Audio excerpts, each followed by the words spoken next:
Try it. If it doesn't work, change the cases. Let's hope for the best. I can't do anything else. Let's go check the compartment.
Jai Sai Ram, respected elders, brothers, sisters, and children.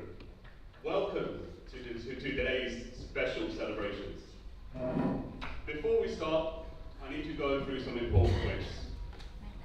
Toilets are located in the entrance foyer on the right as you exit the hall.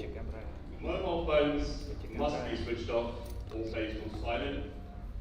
In the event of an emergency, the fire exits are on either side of the hall, and let's meet up in the car park. Brilliant. So today, we are celebrating our 25 plus 1 year anniversary. These celebrations would have been last year, in 2021, but Baba, Planet Earth, and COVID had other ideas. For those of you who know me, I tend to stay in the background, away from the limelight, and at a local level within the Slough organisation. Ultimately, the goal for all of us is self-transformation, but we have different paths. My path has been leading me through Slough Sai Centre for around 20 years now. For me, having Sai Centres in the heart of our communities close by, acting as local beacons, spreading good vibrations, is vital. Today, humans are spending more and more time living in a digital world, and even local Sai Centres such as ours are adapting and streaming online and spreading the message further than ever before. However, for me, the opportunity to come, be here physically, meet my Sai family, see the smiles, and sing together with others going on the same path, maybe at different speeds, generates a unique, rare, and special energy, allowing us all to become one with the force. We need this today. The world needs this. I thank all of those who keep Sai Centres going in every region. Now, on with the celebrations. It gives me great pleasure to call upon Guribai to give us the talk about his journey. One of our 4 original founding members of the Slough Sai Centre, along with Uncle Aurora, Uncle Guy, and the late great Uncle Tanda, Mr. T to us, a father figure for me here in the centre, and one man who was never afraid to tell me exactly the truth about my bhajan singing. So, Gurmit Bhai, held the first chair position here at Slough. But more interestingly, he was the lead guitarist in a rock band which I thought the name was The Dead Lizards. But no, it's not. Just the Lizards. He certainly rocks the budgeons, and I'm sure he's going to have some fantastic stories for us. Story by, please.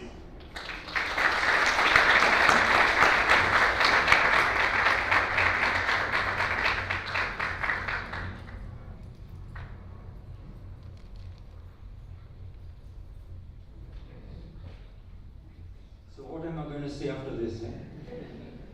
And you know, like Alpesh says, I sit in the back.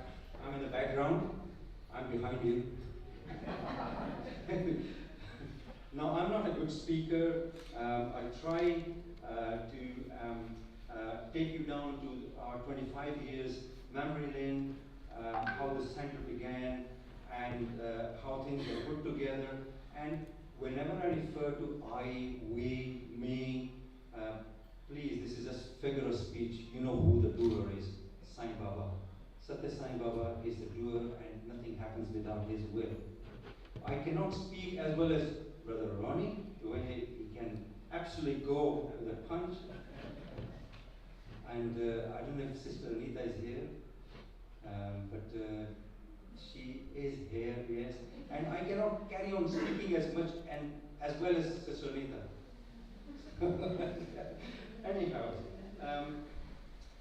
if I can take us back to the 90s, at a young age, now, having started the center, what did we require to start the center? By the way, I might refer to Sati, just Sati, because in the past I've been told off if I call her Sister Sati.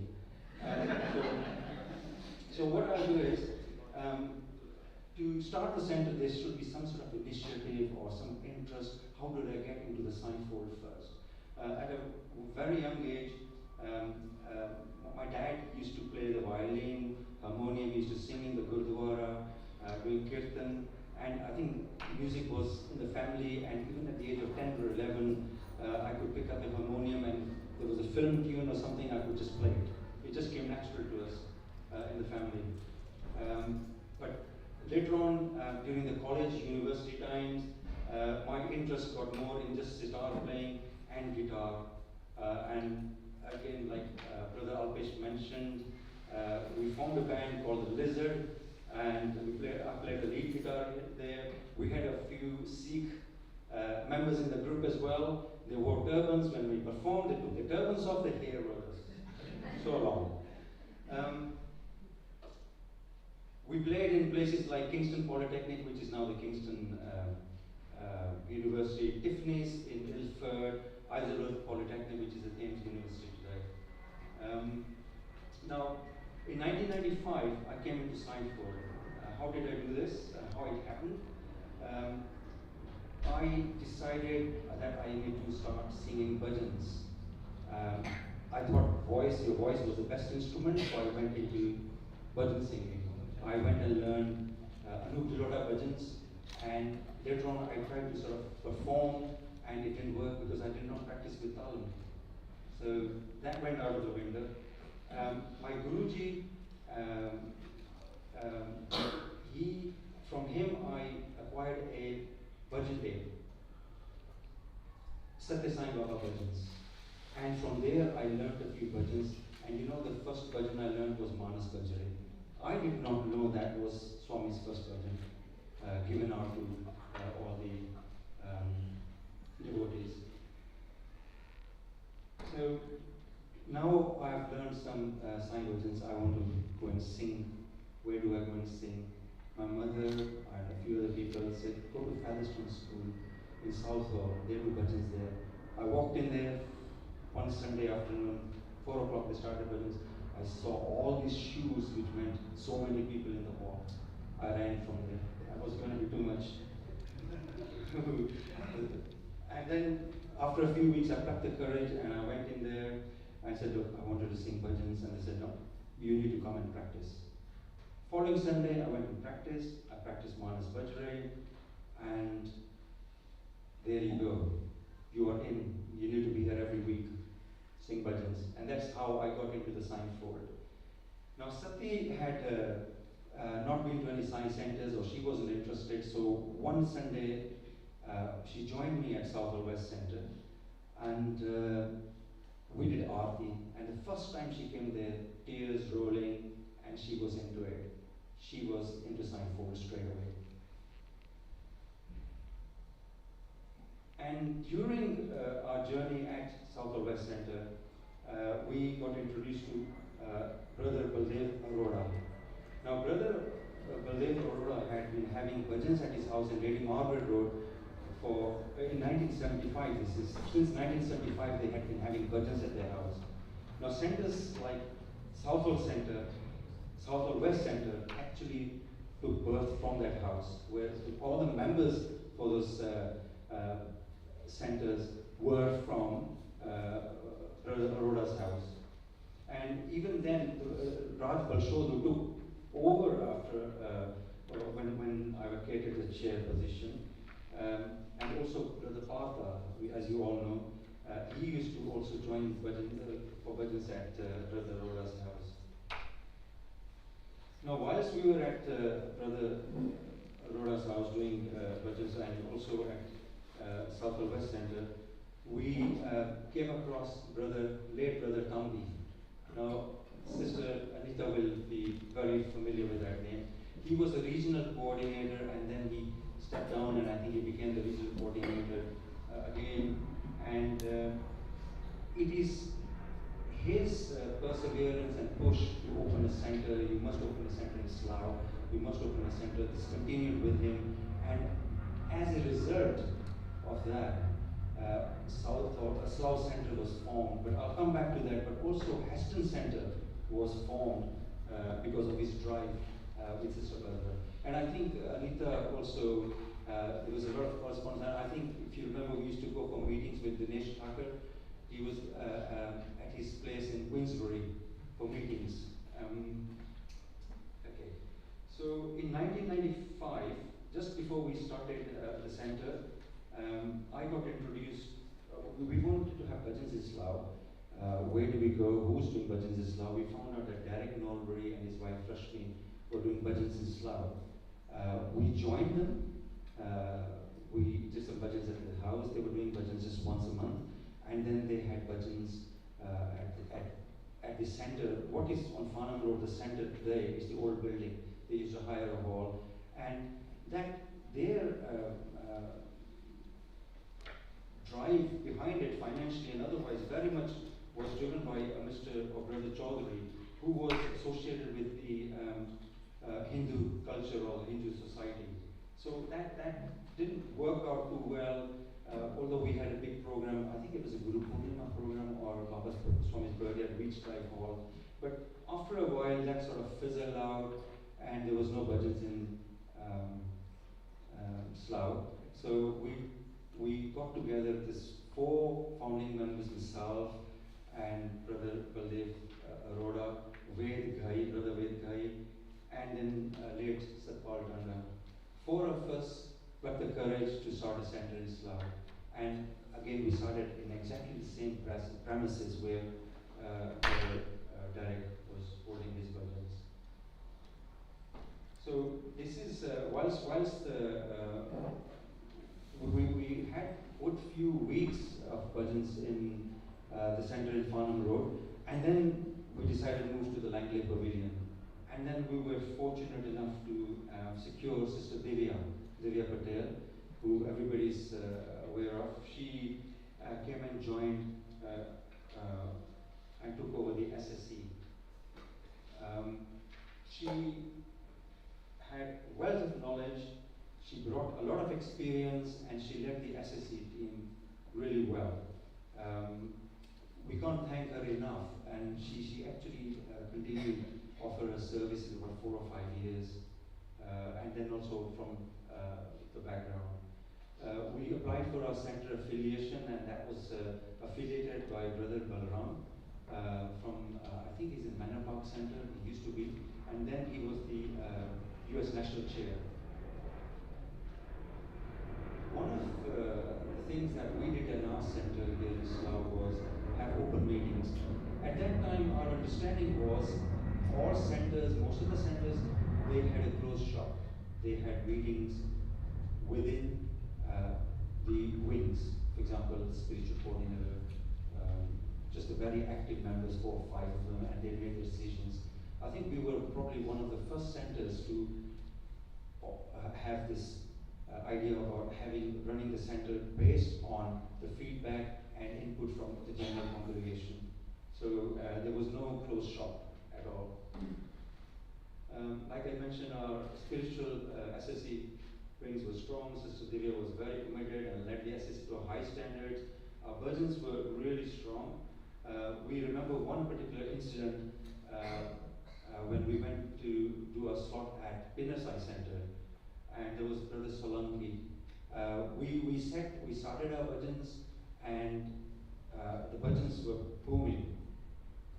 We finished the bhajans, we came out, and he said that normally we go and introduce the group, they go and sit down and do the bhajans, start the bhajans, and most of them move out because they need to go and do other things, take care of other things. And he said, we as soon as you guys started singing the bhajans, we were just frozen, stuck, we didn't go out, we just stayed there and listened to the bhajans. Another thing to note, when we did start the center, we had families very committed. Full families were committed.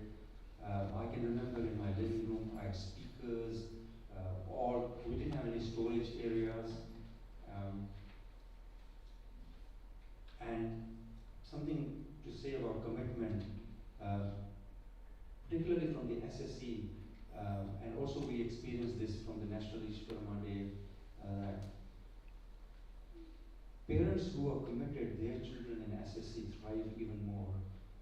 So, message for parents, and that is, your children will only go as far as your commitment is. If you are committed, your children will be committed automatically.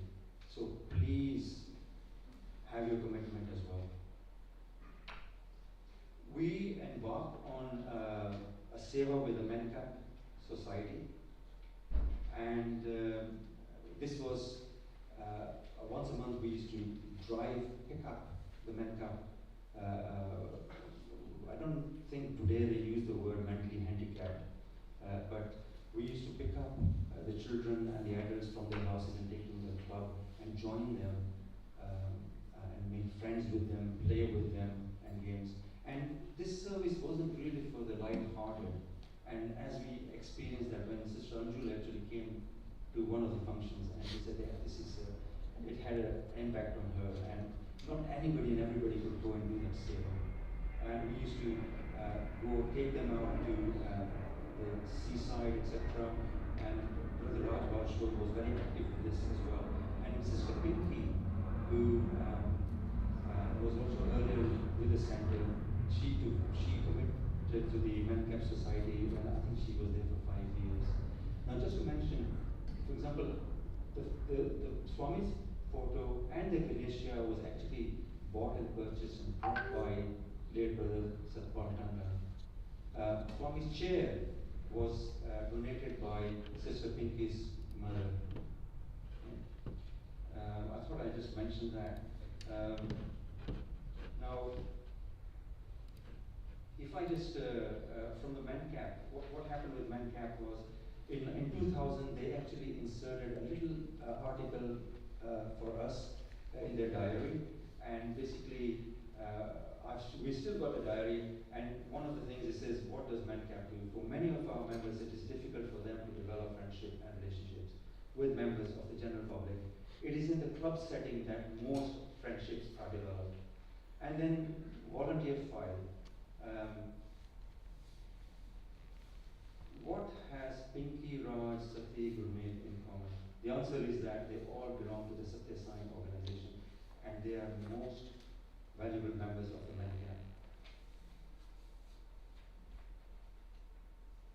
Some time ago, they volunteered their services in keeping with their belief in the human values of truth, right conduct, love, peace, and non-violence. These basic tenets of belief motivate them to help others and their presence at the club on Wednesdays. So there's quite a long list here. I didn't think I was going to be able to speak for 10 plus minutes.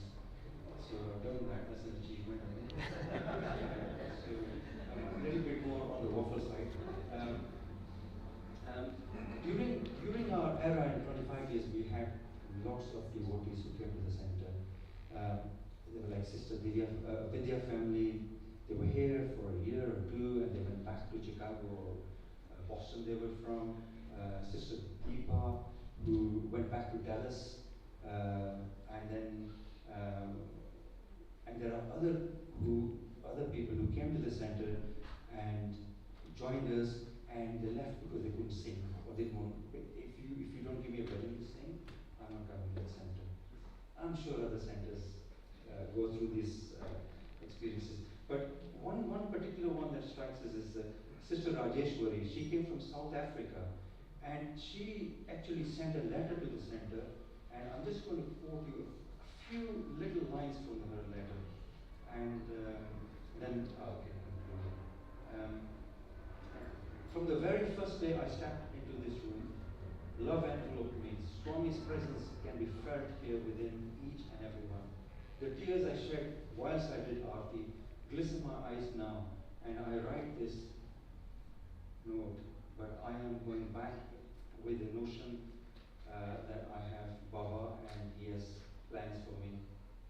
And if Swami wishes, I'll be back. Baba has given me the opportunity to meet the group that he felt fit for, fully surrendered myself in his padam, and what better a group than this one to join. And then in the end, she says, start the day with love, spend the day with love, fill the day with love, end the day with love. This is the way to God. She Satya Sai Baba, Jai Sai Baba. And she says, I've truly learned this here, and she's taking this as part of her life. Jai Sai Baba. Thank you very much.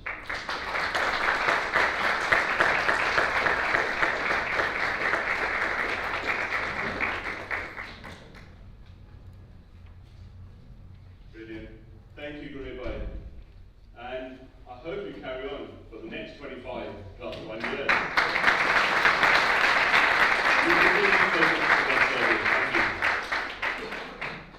Right, I believe, are we now ready?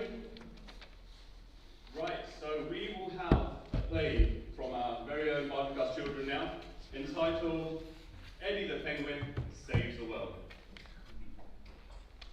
Please come along, children, thank you.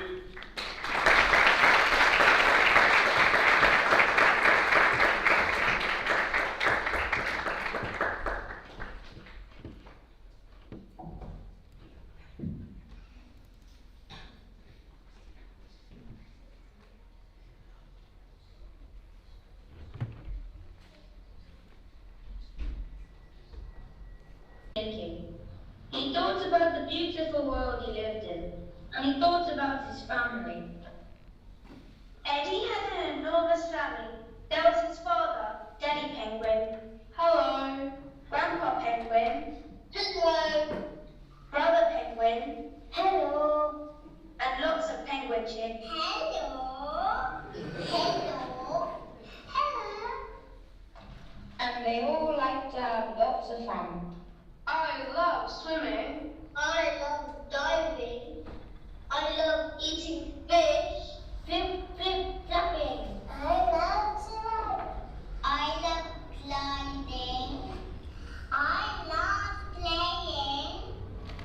One day, when Eddie Penguin was having a rest on the ice, he noticed something very strange. He could hear a sound.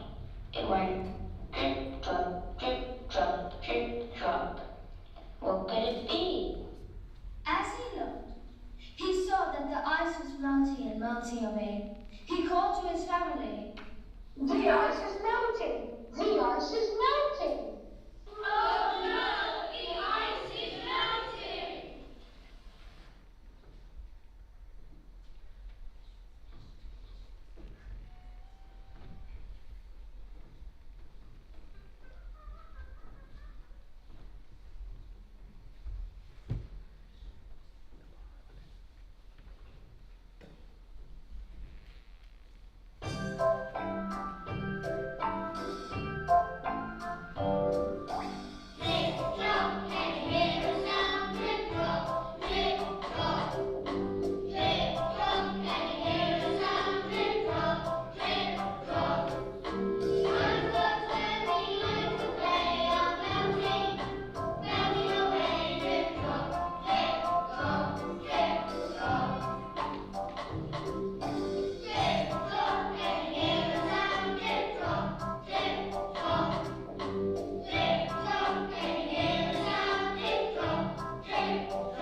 penguins do? Where could they find more ice? Eddie thought for a while. Then he said, I know what to do. Eddie the penguin decided that he and his family should go on a journey to find a new home. He gathered everyone around him, and they all agreed with Eddie that they would have to travel right to the other side of the earth. The very next day, the penguins set off on a very long journey, all the way to the North Pole, to see if there was any more ice there. They travelled for months and months. They rode on a wheel over the sea. They marched and marched over the land until finally they got to the North Pole. Will there be any more ice here? They wondered. As they looked around, they could see something in the distance. They walked closer and closer. It was a big white animal. Hello, I'm Peggy Polar Bear. Peggy Polar Bear looked very fed up. Then more polar bears appeared, and they looked fed up too. What's the matter? The ice is melting.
So the ice was melting at the North Pole too. Eddie wondered why this was happening.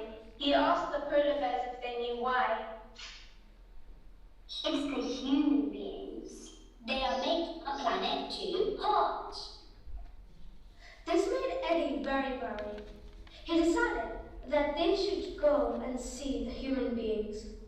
So they set off on another journey all the way to the United Kingdom.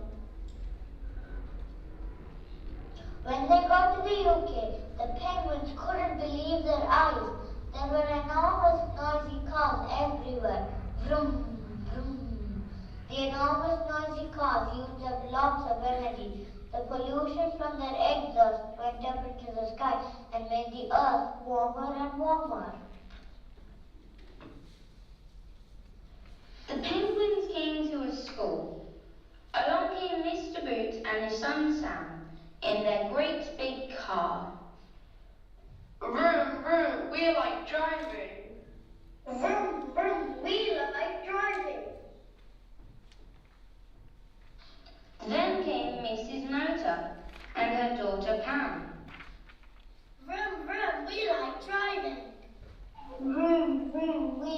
driving. More and more cars arrived at the school, and soon there were lots of people at the school gates. Then, Eddie had an idea. He whispered to the other penguins, and they all started to sing.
We can skip to school. We can scoot to school. We shall get to school. The moms and dads and children thought this was a very good idea and they all joined in. Then every day after that, the children started walking and skipping to school. Some people travelled by bus, some people travelled by train, and the planet started to cool down.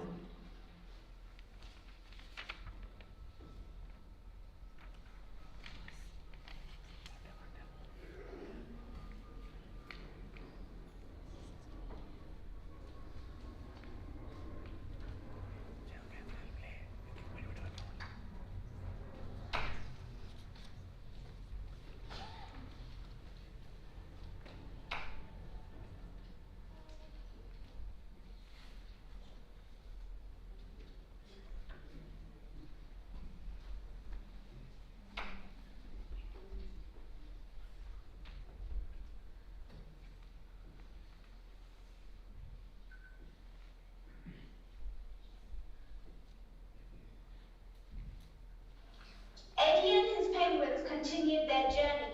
They went all the way to America. When they got there, they could see lots of houses. Lights streamed from every window. Tumble dryers went round and round.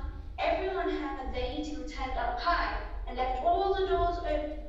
All the greenhouse gases produced from using all this energy went up into the sky and made the earth warmer and warmer. What can we do? Eddie took all the penguins to the radio station, and there they met DJ Doggy. We've got an important message for everyone. Can we go on there? So, DJ Doggy spoke into his microphone. And tonight we have live Eddie and the penguins.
the door shut and the planet cooled down a bit more.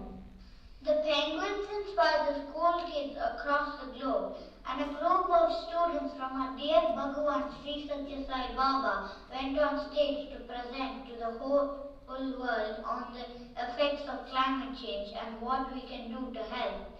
This helped to motivate a lot of people to do their bit for the world, to make it a better place. As Swami says, nature belongs to God, treat it with reverence.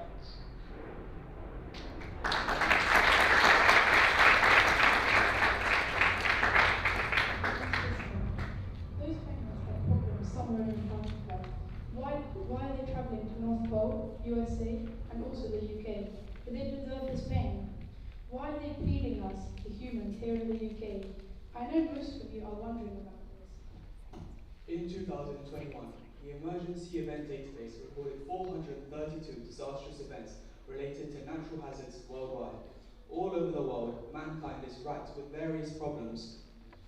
In recent months, there have been a remarkable number of catastrophic disasters, a severe drought, devastating bushfires, hazardous smoke. While the above may seem like isolated threats, we also have some threats to human survival. Decline of natural resources, global warming, chemical pollution, rising food insecurity, and failing nutritional quality, and recently, pandemics and new untreatable diseases. When one problem is solved, another one crops up. The reason for this situation is the absence of right relationship between the individual and society. At the very outset, we have to take note of 4 entities. The first is Yeshli, the individual. The second is Samashti, the collective entity, society or community. The third is Srishti, the creation, nature. And finally, Parameshti, the supreme God, our sweet Sai. Is the individual different from society, nature, and God? Let's take an example of our body. It consists of different organs performing different functions, but they are all integral parts of one body. For instance, our body consists of hands that has a palm, which has fingers. So the body, hand, palm, and fingers, all are integrally related. If a thorn is stuck in your foot, will it fall out by itself? Will the foot release it? No, you have to take it out using your fingers. Likewise, an individual is not separate from society. By developing sacred qualities and adoring the Supreme God, the individual understands the secret of creation and the importance of society. Today, if you want to understand this, the term Samashti encompasses all social organizations. A community is made up of individuals coming together. This union of individuals is essential for the realization of the divine. What can we do as individuals to make an impact on the community and therefore nature, surrendering to God? Swami gives us simple guidance to follow. These are the 3 R's. Reduce the consumption of resources, reuse the products or materials, recycle the materials if it cannot be reused. Reduce. Let me take you all to Berkeley now. Swami was having a conversation with senior boys. One boy said, "Swami, your eyes have become red." Swami replied, "This is due to my own mistake. I did not waste water like you people. When you wash your face, you leave the tap open continuously. While you apply soap to your face, you waste a lot of water by continuously. While you apply soap to your face, you waste a lot of water by leaving the tap open. But I did not do like that. I open the tap only when it's necessary and close it immediately. After applying soap to my face, I opened my eyes to open the tap. In the process, a small amount of soap entered my eyes, and hence my eyes became red. I did not waste even a drop of water, because water is God. Air is also a form of God. That is why I switch off the fan immediately when it's not required. Some people keep the light on throughout the night, even if it's not required, but I switch on the light only when it's necessary, and once switch it off when it's not needed. I do not like to waste anything. Use everything as much as it's necessary." It is interesting to note here that Swami used to shave twice a day, every day, before he gave darshan, but he used the same mug of water both times. Reuse. Swami had only 10 to 15 robes. He used only these few clothes. His devotees, out of love and care, gave him new robes. Swami used to bless them and give them back. Similarly, Swami said to reuse things such as textbooks instead of buying new books every year. Recycle. People across the world do Lakita Japam, which is writing the Lord's name repeatedly on paper. They send all these books to Bharati as an offering to Swami. Swami will bless the books and will not let them go wasted. Each paper of this is used to pack Swami's vibhuti and distributed to all the devotees.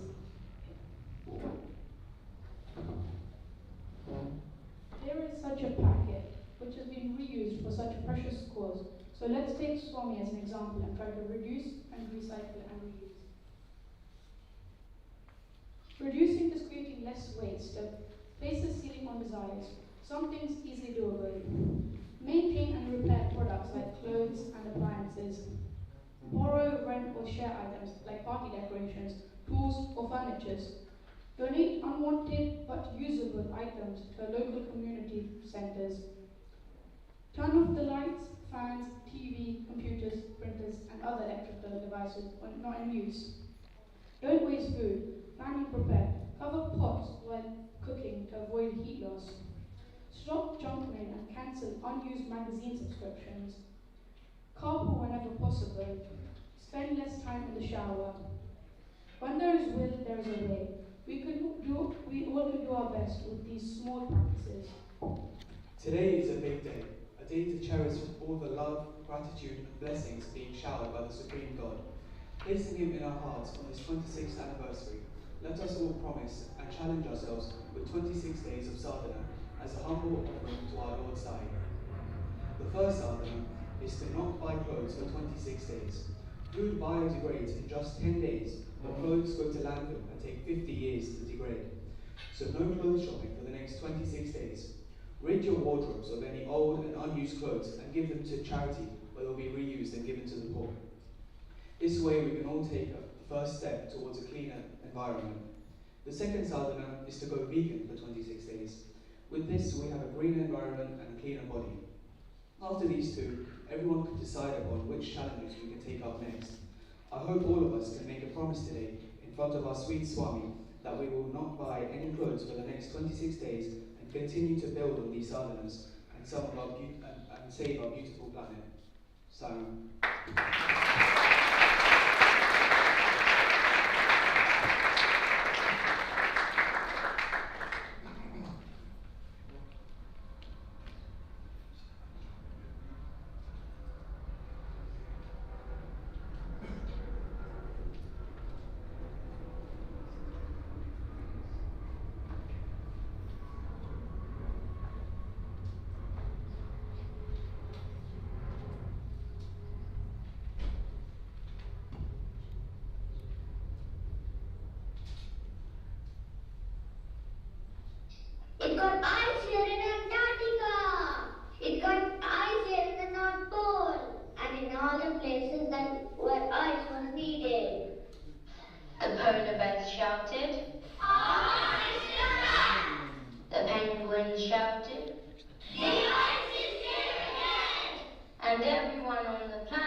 everyone to take home.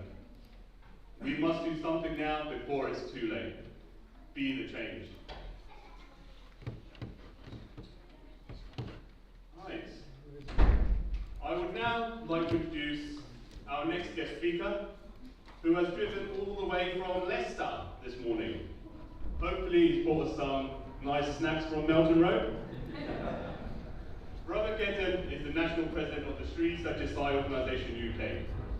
He has held several roles over the last 20 years, including Centre and Regional Youth Coordinator, Region 4 President, and National Disaster Relief Coordinator. By profession, he is a Project Director for a pharmaceutical company in the Patient Solutions Division, working in partnership with the NHS to detect early lung cancer. Welcome, Robert Getton.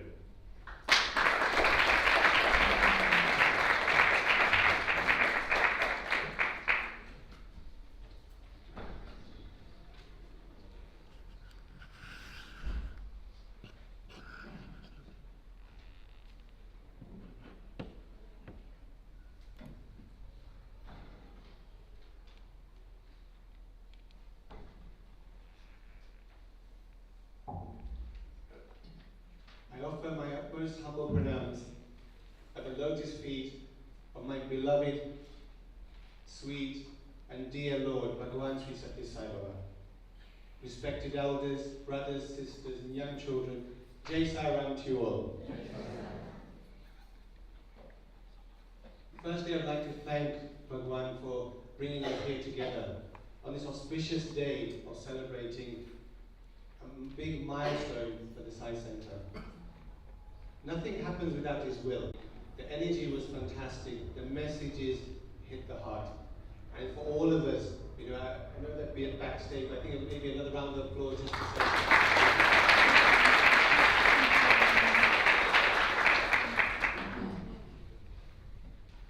The last few years has been difficult, and I know it has been difficult for all of us. And just to be together in person is a wonderful feeling. And today's my first time I've come here. But as soon as I even got out the car, the smiles were there, and it felt like I'm back home. Even though I've not been to this home, but it felt like I'm back home.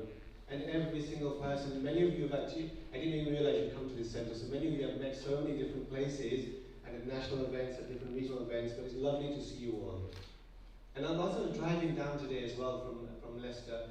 I was thinking all the different thoughts about what I could share, some experiences I could share. And I know I've got a few minutes only, but a couple of messages I just wanted to share with you, and some personal experiences with Bhagavan as well. And one is that Swami is always with us, and we should never forget that, even in the difficult times, and also the good times as well, because I think for us, sometimes even in good times we forget God because we think we're the doer. And Swami reminds us very quickly as well, and brings us down to earth in terms of, he is the doer, and he's just giving us the opportunity to take part in whatever it is. Whether it's a child on the stage or a setting up, for bhajans or programs as well. And also the second message is about offering everything with love. And both of the messages take me back quite clearly to an interview I was with Bhagavan in 2006. And in the small interview room, we were all together, a few of us brothers were there, we were on a Gram Seva trip. And Swami lovingly for 45 minutes spoke to us. And in some ways it was, even if I think about it now, I feel like I'm back in there. And I think that's how Swami is. Any experience we hear about Swami, it takes us there. Even if we're not there, Swami gives us the opportunity to really experience it as well.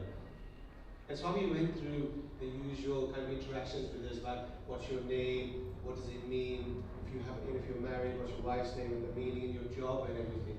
And Swami asked me about my name, and we had clear instructions and training before, because Swami's attention to detail is phenomenal. And for those of you who have seen it in action, in person, or even you've heard about it, everything is planned to a T. Even at a physical level, and I think Brother nodding, 100% Swami teaches us. And like the children were saying today, Swami led by example. And it's not just telling us what to do, but he did it himself. I was shocked to hear, I knew the story of him shaving twice and everything, but to hear that what he does about turning the tap off in between things and switching it back on just in time, and that even he teaches us today as well. So Swami asked me my name, and we were told very clearly not to do any abbreviations. So So if we're in the IT field, we should be saying information technology, UK should be United Kingdom, there should be no abbreviations at all. And Swami asked me 3 times, he asked me first my name, and I said, Swami's kept, and as if he doesn't know, he asked me 3 times, and 3 times I said it. And then he asked me what the meaning was.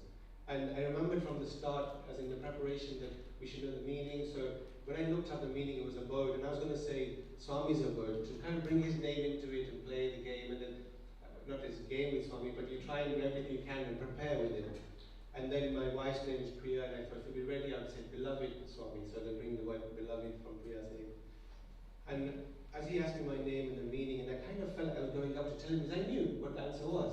And he pointed up and he said, crown. And I quickly sat down and I said, thank you, Swami, because he teaches us everything. And he talked about my work and everything as well. And then Auntie in the interview room said, Swami, they're good boys. And Swami said, they're not good boys, they're God boys.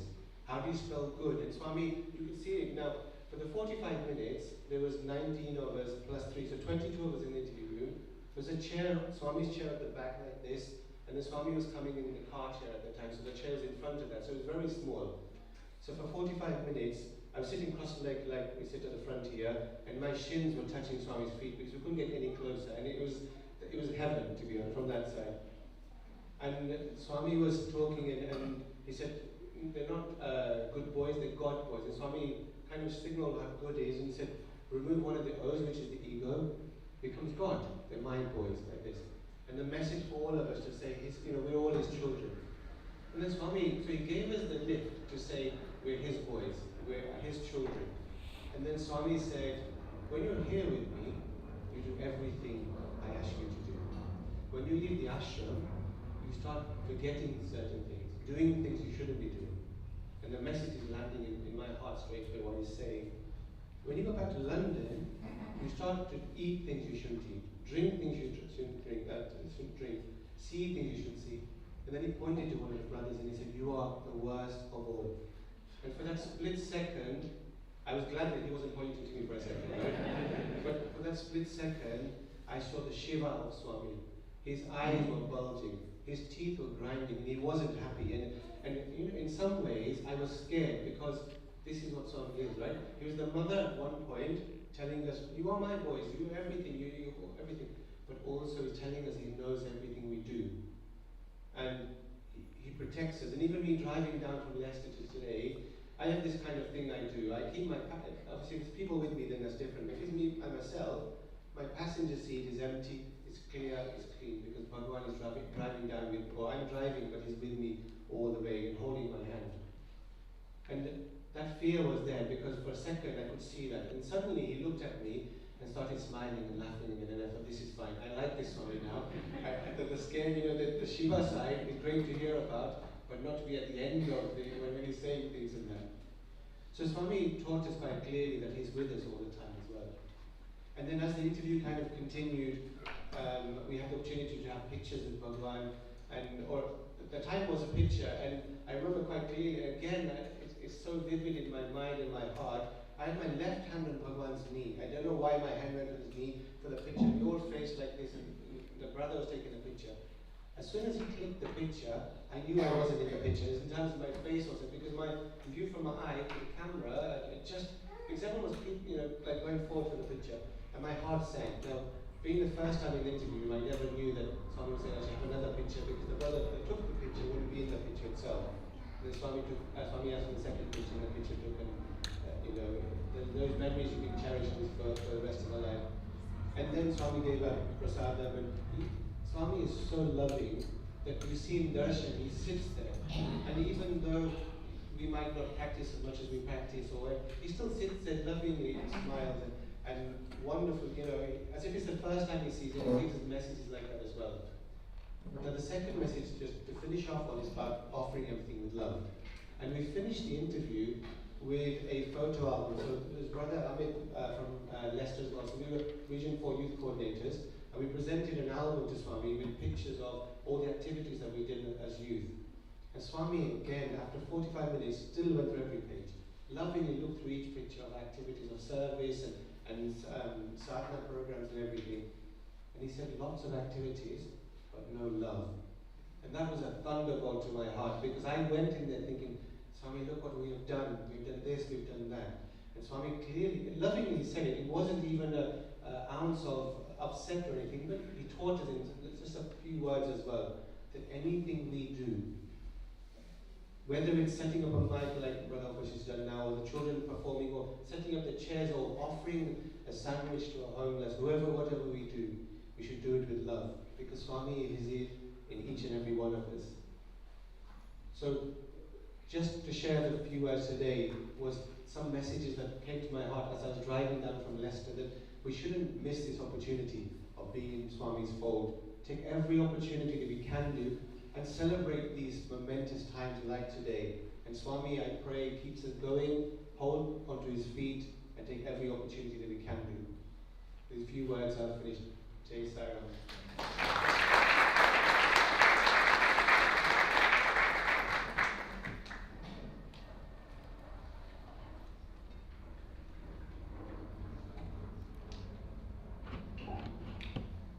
Thank you, Ketan Bhai. So wonderful to hear your experiences that we can relate to. And thank you for reinforcing we are all God's children. Now, I would like to introduce my co-host, my mini-me, my J-Bhai, to take you through the second half of the program. Thank you. Jai Sai Ram.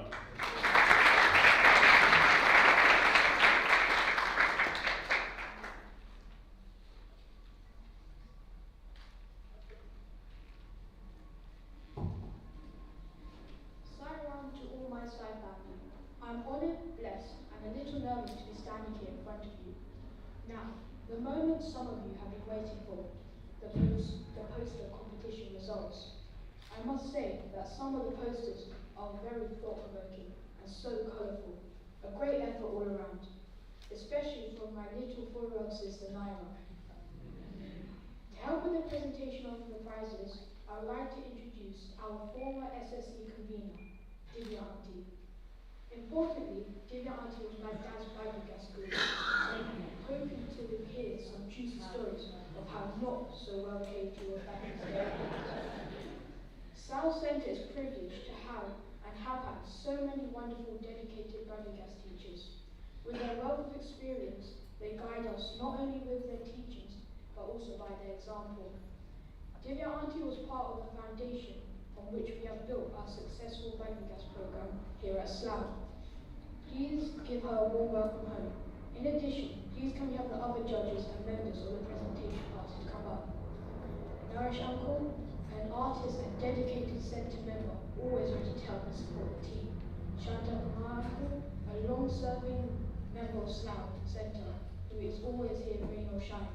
Auntie Anita, who has been our Region 2 president for the last 3 years and also a Bangladesh graduate. Prateepji and Roniji, who have served the organisation for many years.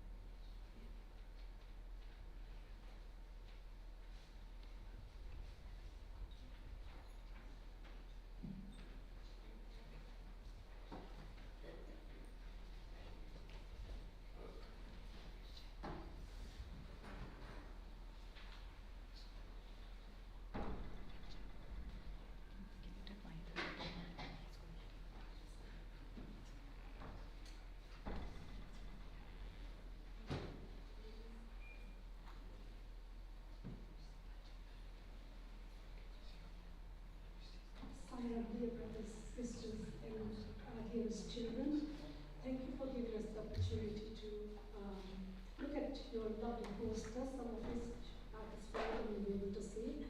All the 17 participants have done extremely well, but that you may all wish to look at. Aren't we?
say that all the three posters were of equal standard.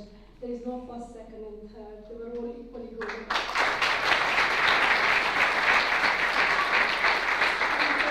The rest of the 12 posters from the children and 2 from the adults are extremely good.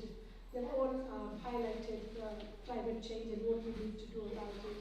Quite thought-provoking, which we should all have a look at. Thank you.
Om Shri Sai Ram. Firstly, it's my great pleasure to be here with all of you today on this wonderful occasion. So I've been asked to read out the names of Balikas children to receive certificates from here for your dedication to learning and attending the Balikas program. So the first one to be called up to the front is Akash Ramesh.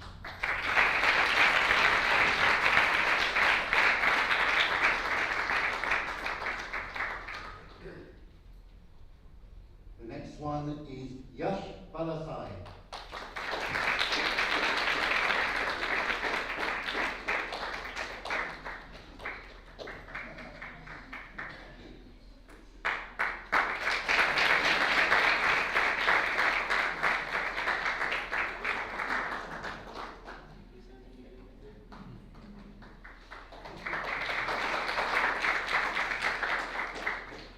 Next one is Varsha Kumar.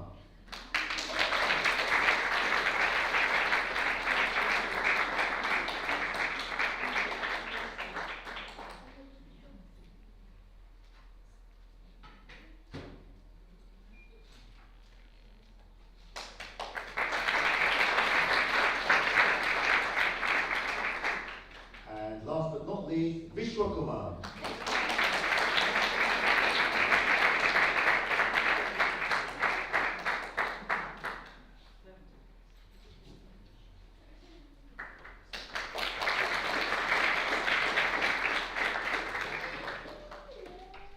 Salam everyone. I'm equally privileged to be here with you all today, celebrating your 25 plus 1 year celebration. Now, it's not only the children, but the adults also deserve some recognition. So, what I would like to do is ask Sister Asha Soni to come forward for her commitment and service to the church.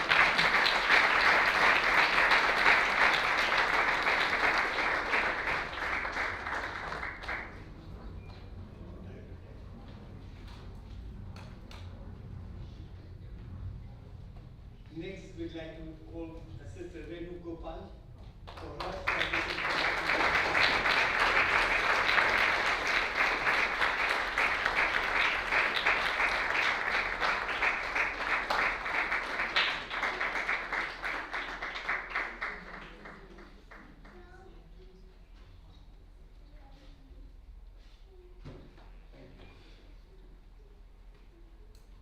Next, Sister Uma Mahindra.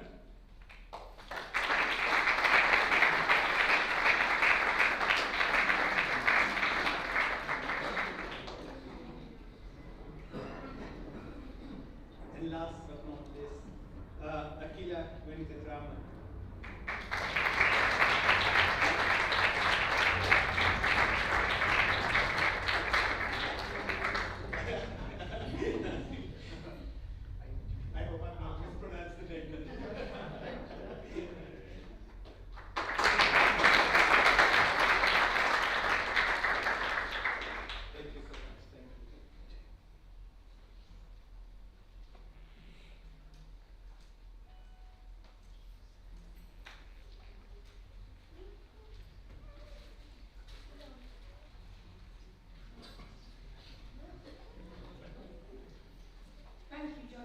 and well done to everyone that took part. We need to spread an important message about climate change and how action is needed. The truth is, Earth will survive. We won't. Change is needed. We are the last generation that will be able to make an impact. In the future, it will be too late. We are now heading into the crescendo moment, and honestly, my favourite part to present the functions, the budgets. It is with self-respect that I believe Slough Centre Budget Group has maintained such a high quality in their budget offering. Many consider the budgets as the highlight of their week and an opportunity to recharge their batteries. With their experience, our coordinators, singers and musicians always aim to encourage new and old singers to participate. They also work to develop children into the budget singers of tomorrow. Thank you, Brother Uncle, for your budget classes and patience.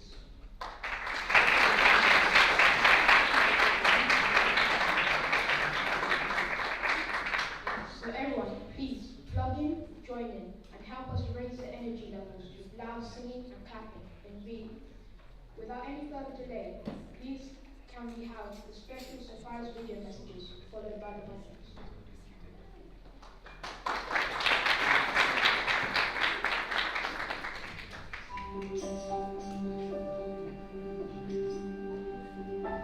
Sign up everyone. Hope everyone is enjoying the function today. I came to Swami Sport when I was about 9 or 10 years old. I was introduced to Swami by my maternal uncle, who is no more now. He had these two pictures of Swami. One is black and white and a colorful one. Very small one, like A5 size photos. When I went to my aunt's place for holidays, I saw these pictures and I was drawn to that colorful picture. So I begged him and brought one home. Obviously my dad didn't like it, but then he gave a place to Swami in Pujari. That's how I was introduced to Swami. So since 1974, 75, something like that, from that. And my first visit to Whitefield, actually I saw Swami in Whitefield. And under that tree, everyone knows that picture, and that is my favorite picture. This is how I saw Swami the first time, and I was so fortunate to sit at his lotus feet in the front row. Not knowing what's happening, but yes, Swami was shaking me. That was still a beautiful memory, and I see Swami there, and he answers my questions in that form.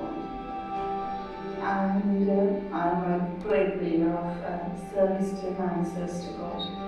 And wherever I go, Swami pulls me back to teaching.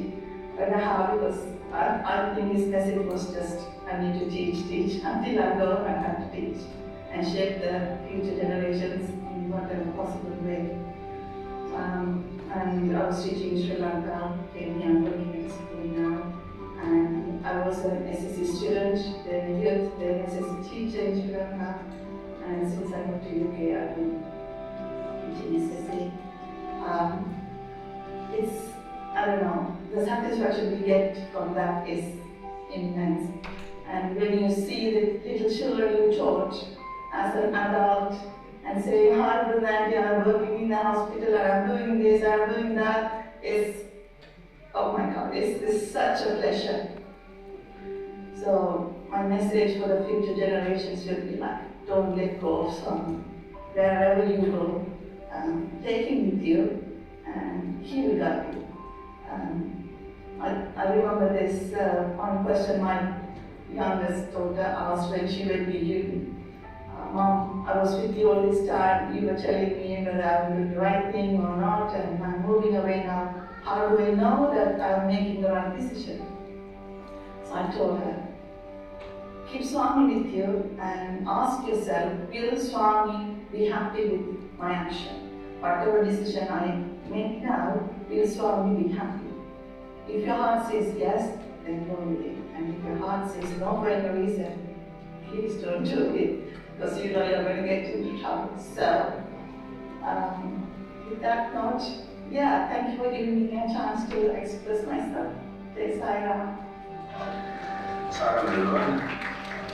I will try avoiding this video as long as I can, but Brother Mahesh was insistent that I must share my answers to 3 questions that he posted. So here you go. The first one was how Swami brought us into the fold, brought me into the fold, for example. So my answer would be yes. Swami is, without his will, you can't be part of the Sai fold as such. But for me, it's more than that. It's actually the devotees themselves that kind of inspired me to be part of the fold and continue to be part of the fold as such. Okay, whether it's in Sundaram, when I attended the bhajans for the first time without knowing much about Swami, or whether when I walked into Slough Sai Center in 2000 for the first time, it's always the devotees, the loving nature and the caring thing that's kind of inspired me at least to come and be part of the fold as such. Okay, so I just do the same thing to all the newcomers in the center, to be caring, to make them feel that they are part of it. Okay, so that's what I had the same. I had the feeling, and I just want everyone that new walking through the center have the same feeling about our center. So yeah, that's my answer for the first one. The second one, the Madhava Seva is Madhava Seva, and how that quote from Swami is related in your life. How can you give one particular incident as such? But I used to be part of Age Link, and the Age Link, the founder, Mr. Balraj, he always used to say that. Okay, he always quote that message and say and inspire us as volunteers. And you could see that, like after the event is done, the elderly, the happiness in their face. Okay, you could see that kind of inspire you to do more. So yes, in that sense, yes, that message was very inspiring to me. The third one, regarding the message, what is the message for the future generation? As you all know, I don't even convey the message from this region properly to the center, or even when I make announcements, I tend to forget quite a lot of the main important messages. So I'm the last person to give you any sort of messages, but I just wanted to relay one message I received from our fellow devotee, Sister Usha, although lot of years back, in a sense. She used to say to me, it's like if you put Swami in the center first, at least on a Sunday, Swami takes care of the rest. Okay, so I've always been trying to do it. I don't think I do it 100%, but I do try to put center the Swami first on Sunday as such. It's still work in progress. I just want everybody here to do the same. Try putting Swami and center first on Sunday and see what happens in our life. Okay. So yes, let us all keep trying that. Okay. So that's the message which I'm just relaying. That one that I received all those years back. Sai Ram everyone, congratulations to all of you as we are celebrating the 25th anniversary of our Sai Center. The first question is how I came to know about the Sai Center. A colleague of my husband, who was a former SSC teacher, from her we came to know about the Sai Center, and then we, as a family, we started coming to the center. And the most thing that impressed me was the bhajans. And I didn't want to miss any of the Sundays. And then slowly I started finding out about a Sai organization, and I started taking part in most of the activities that were going in the center, like the study circle and the same opportunities. And I am very blessed that I started singing bhajans myself here in the center and at home also. And I have served as a Seva coordinator for the 2 terms. I'm very fortunate to be part of this organization, and I have found so many wonderful people in my Sai family, and who respect me and love me a lot. And the second question is about Manav Seva is Madhav Seva. As being a Seva coordinator, I was very fortunate to serve the homeless people in Slough, and many opportunities I got to do a lot of Seva. And I'm very thankful to Swami for giving me this opportunity. Coming on to the third question, what is my message for the new generation, the future generation? My message to the future generation is that they should respect the country where they are living, where they are earning their livelihood. Be a good citizen, law-abiding citizens, and they should always keep in touch with their loved ones, their friends, especially the people who are back home. And with the same, they should also not forget their traditions and carry on their traditions, which as their grandparents and parents have been doing, and pass them on to their kids also. A kite which flies in the sky high gives us a very good message. It says, fly high, but stay connected with to the ground, to our roots, or we are lost. Om Sai Ram. Om Shri Sai Ram. I grew up in a family that had Swami very much front and centre. So I've known Swami for 35, 40 years, and he has been such a large part of my life, as with many devotees. And I came to the centre probably in the early 2000s, so I've been associated with Slough Centre for almost 22 years, and part of that was also as a chair. And the biggest learning for me, being in the Sai fold, is actually what happens to you when you're no longer close to a Sai centre. So we take it for granted. We take Swami for granted a lot. And I learned some of my most powerful experiences about what Swami means to me when I physically wasn't able to go to a Sai centre. And the first time I experienced that was actually when I moved to Dubai. And you cannot practice any other religion apart from Islam.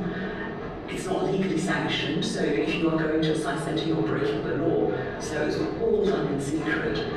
And it made me realise how lucky we are in the UK, that we have freedom of religious expression. We can believe, we can pray exactly as we want to, when we want to, and we're not breaking any laws, so we're not going to go to prison for it. The second instance where I really learnt of Swami's presence and Swami's absence and what that meant was actually after I had my son. You can imagine with a very little baby, you have so much going on in your life, and I couldn't make it to the centre regularly, and yes,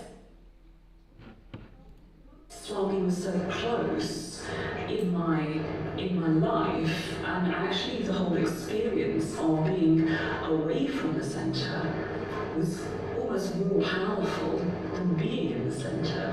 So every time I would go to the centre, every 2 to 3 months, which was very strange for somebody who used to go every week, it was such a blessing. It felt like I was coming home to Swami every time I went to the centre. And now, as I've grown up through the organisation, grown up through being a mother, Swami's relationship, my relationship with Swami has changed again, because I see it through the eyes of my son, who's now going to be 10, and I have explained Swami's divinity to him, and he does ask awkward questions, like, why do you salute, why do you do arati to an empty chair? And we have to explain to him that we believe that Swami is actually there. Or he will ask strange questions like, why is Shiva wearing a skirt? And it's actually a tiger skin. So your relationship with Swami changes as your life takes turns. And he brings you closer and closer. You may not realize it at the time, but you are closer and closer to him. And even when you are physically not in a centre, not even close by, not even have a picture of him with you, that's sometimes the times when you are actually feeling the closest to him. So I hope that has been interesting to share, for you to hear. And the biggest thing that I can say is my life would be very, very different if Swami hadn't blessed me with knowing that he walked the earth. Om Shri Sai Ram. Om Shri Sai Ram. I came to Swami as a student of Shri Satya Sai Higher Secondary School in Puttaparthi. I'm very privileged and forever grateful to Swami for showering this rarest blessing upon me. If given a chance to revisit any segment of my life, I would choose these 3 amazing years, which were undoubtedly the most precious years of my life.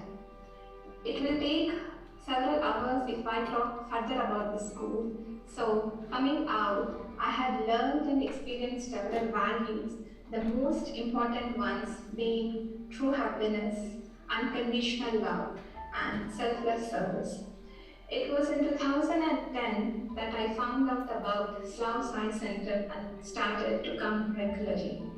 Every time I enter the center and say Sai Ram, my heart gets filled with lovely thoughts and experiences of my school. Rainy, sunny, windy, or frosty day, you see devotees coming to the center demonstrating the value of discipline. Elders, brothers, sisters, and children with lovely smiles, heartfelt Sai Ram greetings, bhajans, aarti. You feel all the positive and energetic vibrations around. Visiting Sai Center once a week gives me mental and spiritual strength, which is much more powerful than the multivitamins I consume.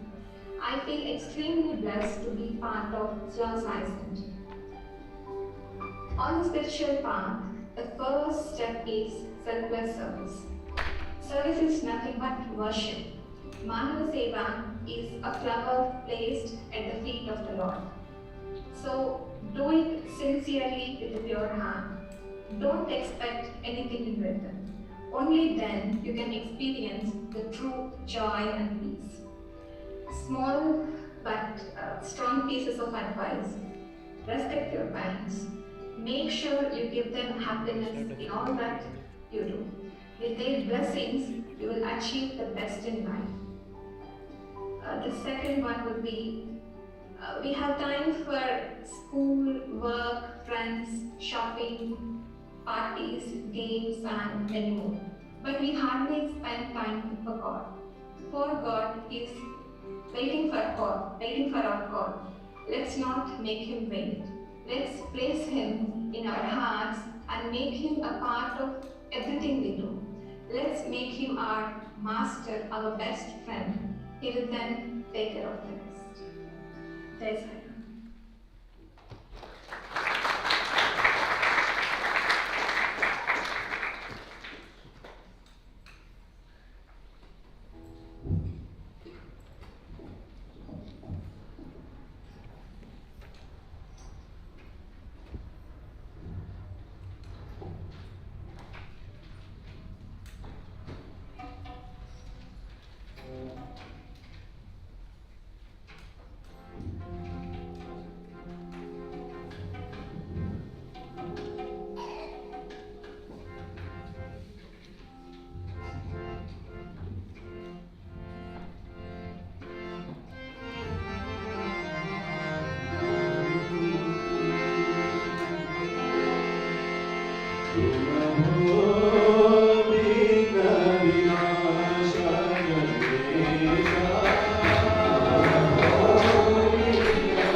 moment of my life, please be with me.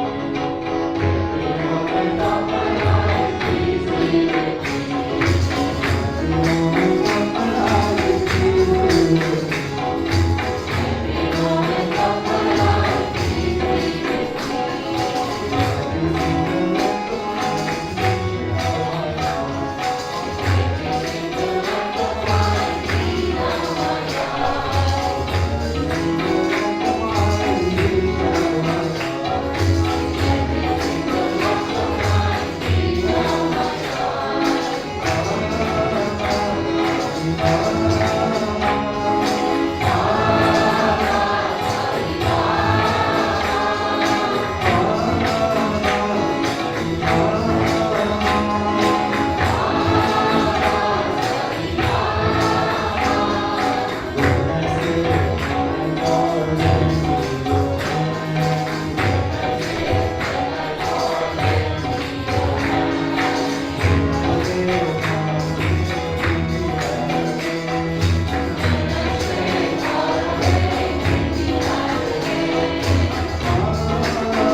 Every single act of mine, every single act of mine, breathe out of my life.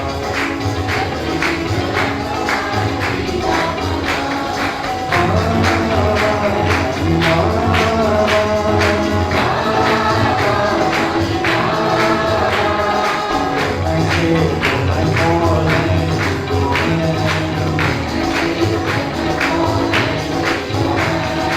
Every single act of mine,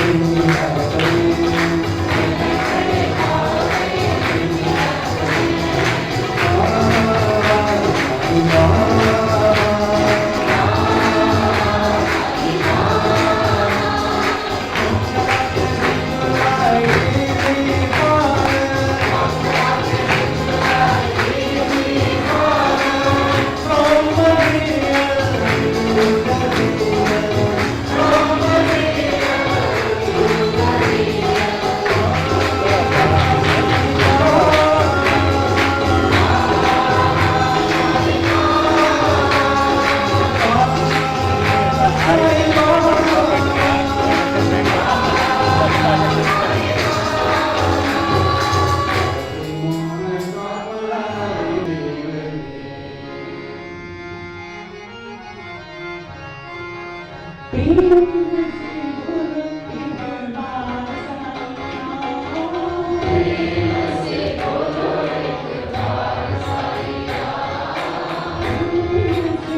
the Lord bless the whole universe with peace and goodwill.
Sairam everyone, and many congratulations on this anniversary. Let us also take the time today to reflect on those founding members who are sadly not with us. It was their shared determination and hard work that set up this centre in the first place, and we should be thankful to them.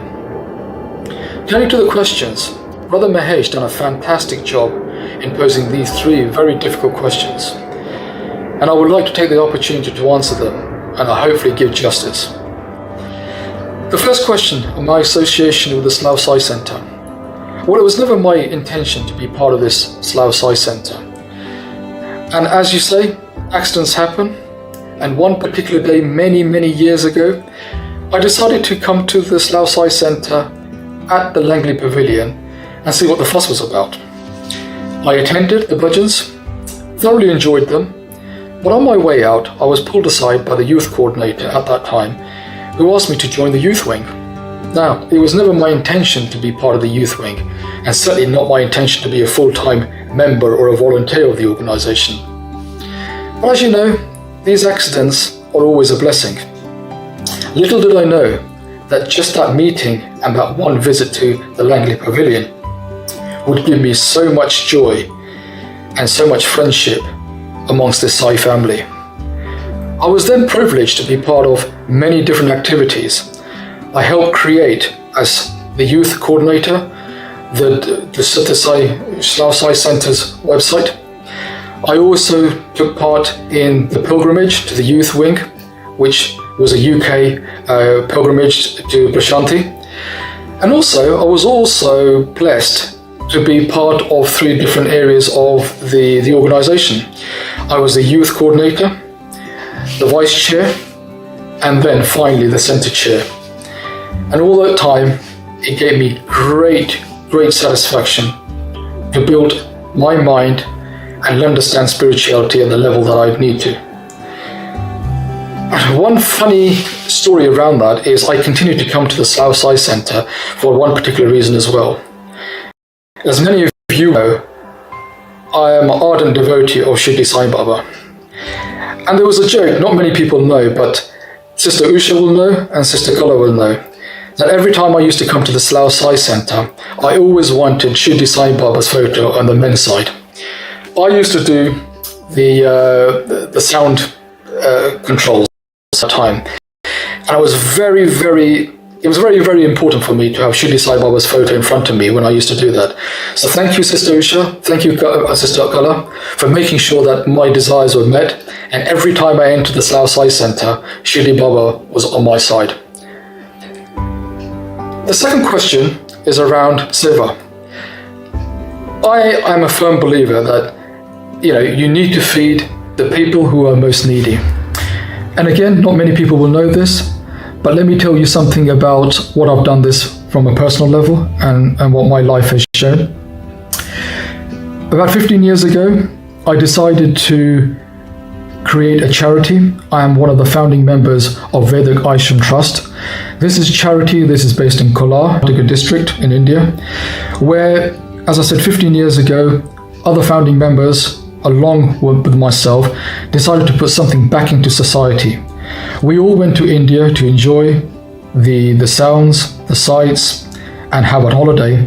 But what we as founding members wanted to put back into India was to help the needy and the poor. In terms of that, what I decided to do, along with my founding members, was create this Vedic Ashram Trust. And what we did was to do it in a village where there was no water, there was no electricity, there was nothing for the people. Our Kolar is based in a 2-acre site, and we provide water, free education, medical camps, and all the to the surrounding villages. That is on a personal level that's very dear to me. And every time I go to India, I love to see the smile on the faces of these people, and especially the young kids who had nothing. But now this village, I say to my other founding members, this village now looks like a town. If I see that village 15 years ago, never in my mind would I have seen, wow, this is great. But it's not just me doing this.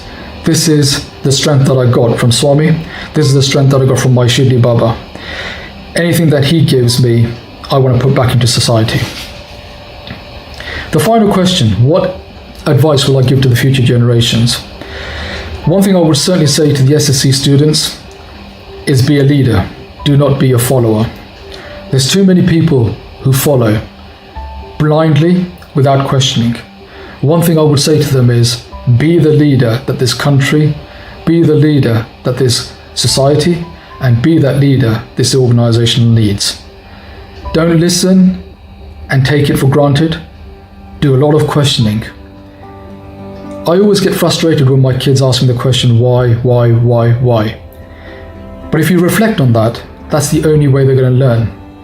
And in fact, since I became a father, I like the children asking these questions, why? Because in my mind, they're questioning everything about this world. So never give up that desire to ask why and challenge the norm. Challenge everything that's been taught to you, because don't take it at face value. Only when you really question and ask those reasons, the reasoning behind you do certain things, will that open you up to spirituality. So be the leader, be the change, but above all, be humble. Humbleness comes to being spiritually growing around you.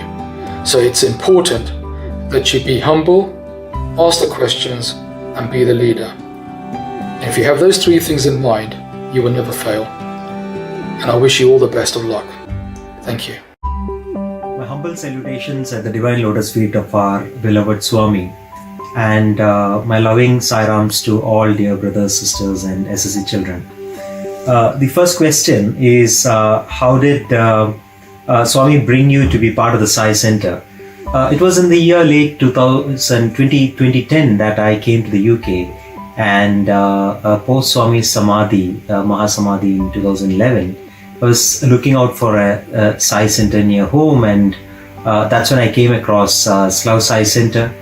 The beautiful members of the Sai Center showered love on me and my family. They welcomed us in such a beautiful way that we just gelled well into the Slough Sai Center family. And from 2012 onwards, I had the opportunity to be an office bearer to serve the center for 2 years. Now, thanks to all the loving members who've been part of the center at that point in time, we enjoyed thoroughly being part of Slough Sai Center. Now, the next question is, Mano Seva is Madhav Seva. Am I able to relate to the quote, any specific event in my life? Several events. As a Swami student, I had the fortune of studying my MBA in Puttaparthi in the year 2000-2002. Several hundreds, if not thousands, of events where I could experience this. But one specific thing that I could that touched me as part of Slough Sai Center's activity is the seva that we do in the Brent Cross, the Pratamonja Seva, where in the Neasden homeless shelter, when we went to do the seva, we were thinking, I took my young daughter at that point in time, who was 3 years old, and when we went there to collect all the sandwiches and go to the Neasden homeless shelter on a Saturday evening, we thought we were just carrying, as part of our duty, as part of our service, sandwiches which were available in Pratamonja in a cold pack to distribute it to the people there. And so we diligently went, me and my little daughter. We went and the caretaker asked us to keep all the sandwiches there. We happily did that. He helped us, and we thought our duty was over and we were coming back. At that point in time, the caretaker stopped my daughter and asked her, do you know what you're doing? She said, yes, I just bought the sandwich. I'm just arranging the sandwich on the table. He said, no, you've actually given us the best meal of our week. The people here in this entire homeless shelter look forward to this one meal because this is the richest meal that we get to eat in a week. That was very touching, just not for me. I personally thought that transformed that little child who heard that, because she thought it was just sandwich. And here is somebody who's saying it's a gift of God in the form of food that is coming. So I truly believe that Satya Sai organization, especially the beautiful work that the Slough Sai Center has been doing, touches many, many lives, whether we understand it or not, directly and indirectly through Swami's. It's a great opportunity to spread Swami's messages and also take part in the service activities as an extension of our own love and outreach to society. Now, the third question, which I would like to answer is, what message do I have for the future generations? I think it's very simple. Swami has given all of us several messages, very, very simple words. We just need to follow them. And two of them that I would call out for all of us, including all of us who are the future generations and the youngsters who are budding, who are evolving into leaders of the society, is follow human values. Swami has taught us the 5 human values: Satya, Dharma, Shanti, Prema and Ahimsa. Never leave them. At any circumstances or at any point in time when you're challenged with, never leave the 5 human values. That's one message. The second message that I want to give you is always have Trikarana Shuddhi, as Swami says, which is unity and purity between your own thought, your own word and your own deed.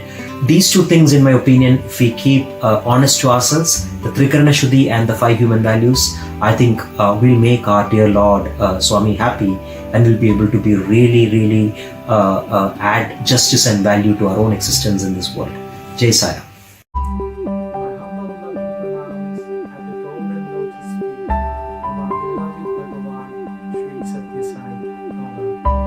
Jai Sai Ram, everybody.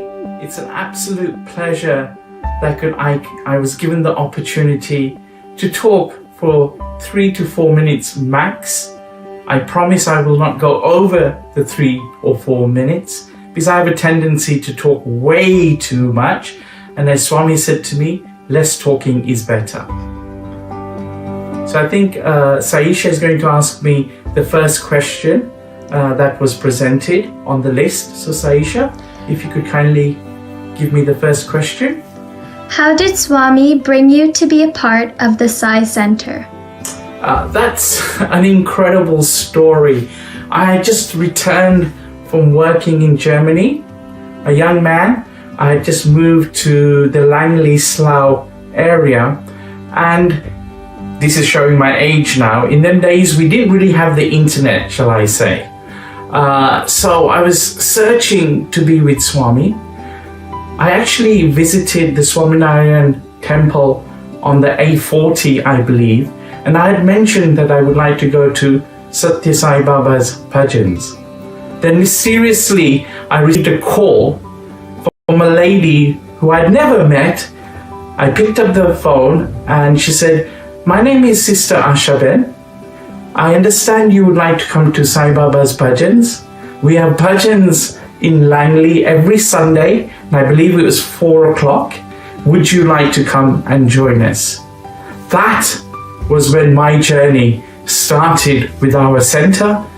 That was when Swami rolled into my life, and it is still very, very precious and dear to me. The love that I received at our center has stayed with me ever since. I remember meeting Sister Asha, Sati Bhabi, Meenakshi Didi, Auntie Aurora, and all the other sisters there. They made me so welcome when I actually walked into the center.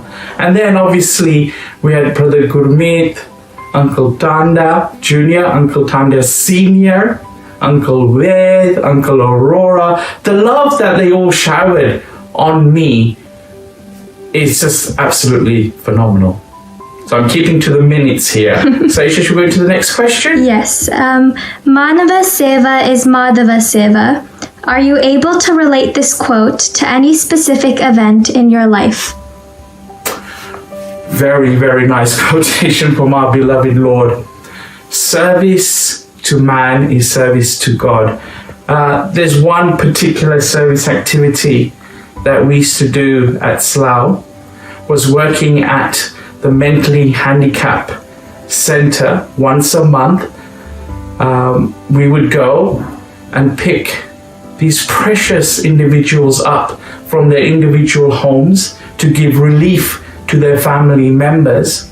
We would take them, and Brother Gurmeet and Sister Sati will remember this. We used to go in the minivan that I was too scared to drive, and in them dark winter nights we would go and do this service, and we would knock on the door and they would be excited to see you. We would take them to the social club and spend the next 2 hours just being there for these people. And the relief on the family that we could do this for 2 hours so they could have a little bit of life was incredible. And I remember this one lady, this one lady in particular, her name was Maria. She was, shall I say, very tall, 6 foot plus. She was on the slightly larger side. She had a lot of disabilities, but she was the best chess player that I've ever seen. She would hands down beat anybody within 6 moves. She was phenomenal. And the smile on her face when she would win was truly incredible. That service to Maria is service to God in its purest form. She had no expectations from us. To be honest with you, I don't even know if she knew what she was doing.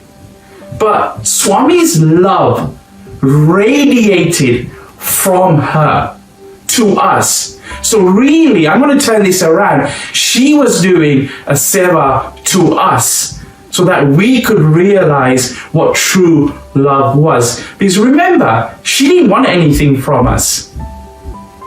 So that's what inspired myself. Certainly, Brother Gurmeet, you were there in them days when we used to go, when it used to rain, it used to be dark, and we were thinking, what are we doing? And we used to go to some of the pickups that were pretty sketchy areas, shall I say. But Swami guided us.